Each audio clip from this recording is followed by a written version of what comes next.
Many social impact professionals feel overwhelmed and isolated and think that they're burned out because they're working just too much.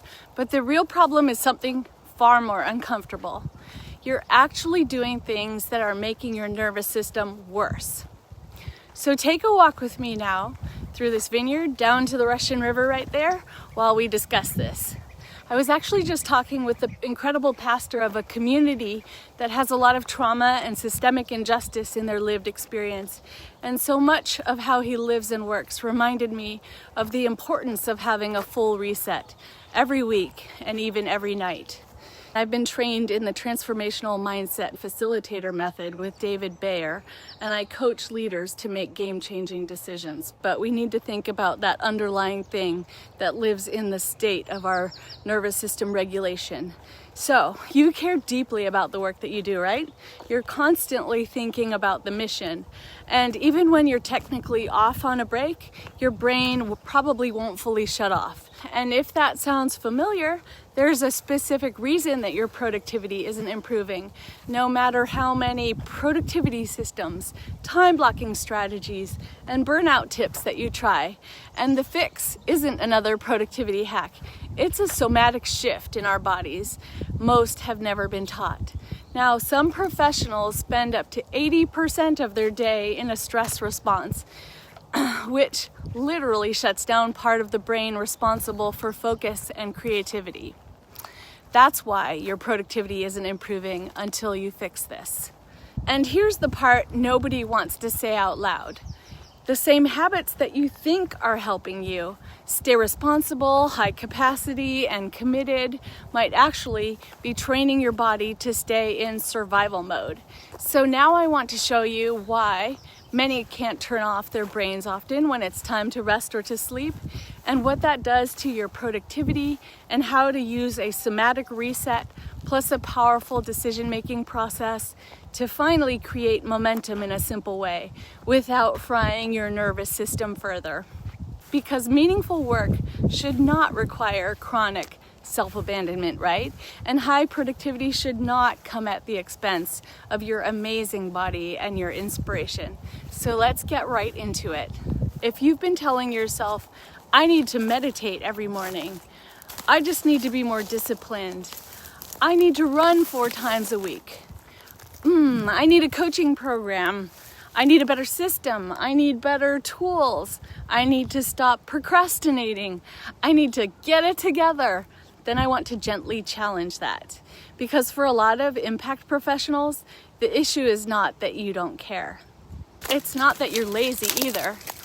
It's not that you lack commitment, and it's definitely not that you need to care more. You already care too much to be careless. Am I right? The real issue is that your body has learned that work is not just work. It has a story and it has meaning. Work is pressure, work is identity, work is guilt, work is responsibility, work is people are depending on me, work is I can't let something fall through the cracks, work is if I stop, who catches it? And once work becomes that fused with threat, your productivity stops being a strategy problem and it starts becoming a state problem. That's why you can read the book, buy the planner, color code the calendar, try a Pomodoro, try deep work and do some batching, some inbox zeros, some morning routines, all the burnout tips. And somehow you still feel behind because a dysregulated nervous system just cannot sustainably produce clear, focused, creative work. But what it can do is produce frantic work. It can produce reactive work, last-minute heroics and overfunctioning. It can produce emotional labor that's masked as commitment. But deep, intentional, meaningful productivity, that requires safety, presence, focus, creativity, and cognitive flexibility. Before we talk about fun productivity tactics, we have to talk about what state you're trying to be productive from. That changes everything. A lot of people in the nonprofit space and social impact space know the word burnout. And yes, burnout is real, exhaustion is real, trauma is real. But sometimes burnout becomes too small of a label for what's actually happening. Because many professionals are not just tired, they're actually activated. They're in a body that never fully receives the signal, you're safe now. You can come down, slow down. So even after the meeting ends, your body stays braced and ready. Even after the laptop closes for the day, the mind keeps scanning. Even on the weekend, there's that low-grade current of unfinished responsibility, like I should be doing that brief to be ready for Monday, running in the background. And that's why rest doesn't always feel restorative. You can technically be resting while your body is still preparing to be slammed. You can be sitting on the couch or walking out on this trail while your nervous system is still in the office. I work at a community foundation and I'm now imagining myself in the office. You can take a day off and you can still feel like it's not off. That disconnect confuses our brain. We think, what's wrong with me? I took a break.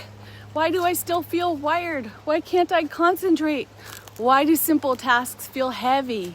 Why do I avoid work and obsess about work at the same time? It's because your system may not need more instructions. It may need more safety inside your body and doing less rather than doing more. And this is a big shift.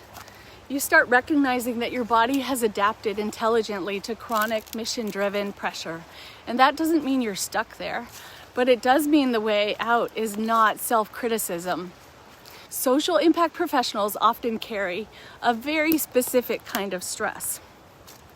It's not only workload stress, it's meaning stress. You're not just managing tasks, you're holding consequences that are important. You're thinking about communities, programs, deadlines, grants, donors, your disaster plan, clients, outcomes, your annual report, people in crisis, people being underserved, and the fact that the mission matters. That level of meaning can be beautiful, really beautiful. It can also be physically costly when your body starts interpreting every unfinished task as a moral emergency. That's where a lot of high capacity and high achieving helpers and pleasers get trapped. Because on the outside, it really looks admirable, doesn't it? You're always available, always thinking ahead, always squeezing one more thing in, getting that thing done at midnight so you're ready the next day, always staying late mentally, even if not physically. But inside, what's happening is this. Your nervous system starts pairing care with hypervigilance. Caring becomes clenching. Responsibility becomes rumination constantly. Commitment becomes chronic tension. Leadership becomes internal pressure. And the reason that you can't turn off is not because you're weak, it's because your body has learned this. If I stop monitoring this, something important could go wrong. That belief lives deeper than mindset. It lives in state inside ourselves. So you can tell yourself to relax. You can say, it's fine, I'll do it tomorrow. You can try to watch a show, go on a walk like I'm doing now, sit with your family, or get in bed early. But a body trained in vigilance doesn't turn off just because the clock says 7 p.m. or 9 p.m. This is why impact professionals often live in a strange tension.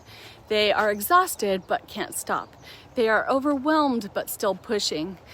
They are desperate for rest but unable to truly receive it. They're yearning for productivity but trapped in stress patterns that sabotage it. And until you can address that pattern, you will keep blaming the wrong thing. Now I want to talk about the big idea directly. You're making this worse. Not because you're failing, not because you're doing something stupid, not because you don't know better. You're making it worse because many of the things that you've been taught to do in order to be more productive are actually escalating the threat response in your body. Now here's what I mean. You sit down to work already overwhelmed. You open 5 tabs, check email, check Slack, check your phone, review your to-do list, feel immediate panic, then tell yourself to time block even harder. Put those things all on the calendar. Or you notice you're tired, distracted, and emotionally fried, and then you respond by tightening the screws even further, more rigid schedule, more self-judgment, more I should be able to handle this, more forcing, more optimization, more urgency. And underneath all of this, it is one energy. Fix this, make it stop, get it together, hurry. That energy matters because your nervous system does not just respond to what you do, it responds to how you do it. And you're probably feeling more nervous just listening to me right now. I am. I apologize for that. But this is one of the most important ideas to get and to feel it in your body. Two people can do the exact same productivity technique and get two totally different results. One person uses a belief as a powerful decision, for example. The other uses it as a threat. One person makes a plan from grounded clarity and a powerful decision. The other makes a plan from panic and fear of not being good enough, for example. Or one person takes a break as care, and the other person takes a break but feels guilty the entire time. Same tool, different nervous system signal. That means the problem may not be a Pomodoro. It may not be a problem of journaling, planning, breath work, or scheduling. The problem is when every tool becomes another weapon that you can use against yourself, even if you didn't mean to. That's when self-care turns into hypervigilance in a nicer outfit. And that's when your morning routine becomes a silent performance review instead of the powerful thing it should be. That's when every productivity system becomes a test that you're failing. And that's when even helpful practices stop helping you. If the energy behind the practice is this, I am unsafe until I fix myself. Your body hears danger, and danger shuts down the exact functions that you're trying to access. Let's make this practical. Why does this matter so much for productivity? Because when your nervous system is stuck in chronic stress, your brain prioritizes protection over performance. So the part of you that's really great at long-range thinking, creative problem solving, nuanced communication, strategic planning, sustained attention, those parts get harder to access. Instead, your system shifts towards scanning, reacting, conserving, and that can show up like you stare at the screen and can't start. You start 10 tasks and finish none. You answer easy emails to avoid the important project. You over-prepare the simple things and you reread the same paragraph 3 times. You lose words in meetings. You feel busy all day but can't point to meaningful progress. You procrastinate, then you shame yourself, then push harder, then maybe you crash fully. And because many mission-driven professionals are really competent, they often compensate really well for a long time, and you may not notice this crash. They can still perform, still produce, still hit those major deadlines, bring in the big bucks, still keep things moving, do amazing work. But they're doing it at a huge internal cost. And eventually that cost shows up. It's brain fog, it's resentment, irritability, numbness, inconsistent focus, collapse after work, not being nice to your kid when they need you to be your best self, waking up already tired, not appreciating your family members or colleagues in the way that they should be. You feel like you're never feeling caught up, no matter how much you do, right? That is why your productivity isn't improving. And no, that doesn't mean you need to quit your job, disappear into the woods, as I have here, and never look at your inbox again. It means you need a different entry point. It's not how do I force more productivity, but instead, what would help my body feel really safe enough to access productivity? That question opens a very different door. What is the somatic shift most social impact professionals have never been taught? It's this, that you do not need to become more productive by demanding more from a stressed body. You become more productive by doing less with more focus, by reducing the signals of the threat that's around you so that it's not living inside you and the way you work. This is the shift. Not more focus, more safety, not more pressure, more regulation, not more self-attack, more support. Somatic work, in simple terms, means paying attention to the body's experience and amazing intelligence and really helping the nervous system move out of chronic threat patterns because your body is not a side issue in your productivity. So before you ask your brain for focus, ask your body this really good question. What would help me feel a little bit safer in this moment? Maybe it's unclenching your jaw. Maybe it's lengthening your exhale. Maybe it's putting both feet on the floor. Maybe it's noticing the rocks under you. Maybe it's doing one task instead of 7. Maybe it's setting up tab groups. I actually love doing that, so you can close those extra tabs without losing them. Maybe it's standing up and shaking out that tension. Maybe it's a couple minutes of reset before your next sprint session. Maybe it's saying, I do not have to finish everything right now. That might sound simple, but simple is not the same as insignificant. Because when your body gets repeated experiences of support instead of internal aggression, it begins to trust the process of work again. And when work feels less like a threat, your capacity changes. You don't need to become a different person, you need a different state. This is where many people miss the breakthrough. They keep hunting for that perfect tactic while ignoring the internal state that they're bringing into every tactic. The somatic shift is about changing from the inside. Now I want to say something that may be the hardest part of this entire conversation. A lot of your stuckness is being fueled by resistance, not just stress. Resistance to your exhaustion, resistance to your distraction, resistance to your limits, resistance to the fact that your body is telling you the current way isn't working, is not sustainable. This is where we see a powerful truth. That if you're using every tool with the energy of fix this immediately, then the tool stops feeling like support and it starts feeling like control. And control is not the same as safety. So many people are trying to regulate while secretly at war with themselves, meditating aggressively, breathing aggressively, planning aggressively, resting aggressively. Even their healing has urgency in it. Even their self-care says, hurry up and get this work done.